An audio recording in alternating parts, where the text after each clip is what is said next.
جرابو مسا امام ابو حنیفه رحمت الله علیه کړه تسوی چې خبرې پټې ترمذی را واخلا سنن ترمذی را واخلا امام ابو حنیفه رحمت الله علیه په مرض الوفات کې چې وفات کېده دا غي نمخ کې او بیره وختلی او چې کله او برا وختلی جرابي په خپل باندې وي او چې کله او دس کوو نو په جرابوي مسو کړه وی فرمایل نن ما غکارو چې ما مخ کې نو کړل زت خو نو کنه دا علماء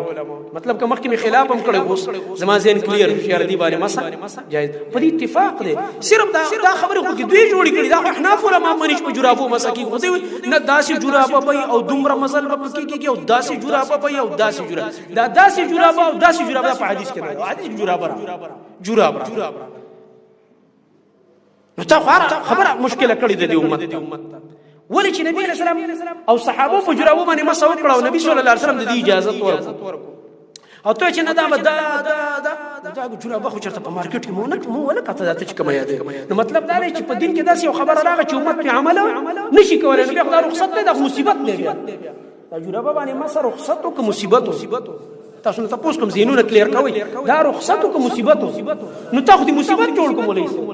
لکه نبی علیہ السلام مونږ ته په هغه شی باندې اجازه راکړي چې په دنیا کې اړوشته نه په یو مارکیټ کې د جرابه نه ملاويږي دا مونږ کړی نعوذ بالله ستا مطلب خدا نه چې دا نبی دی امت ته تکلیف ورکړي چې شابه ورته اوس ګرځه دغه جرابه ځان په اډر تیارولو نه د دین رخصت سره غپ ما لګوا دا غپ ته درته په دنیا کې ولګي قیامت کې الله رسول جواب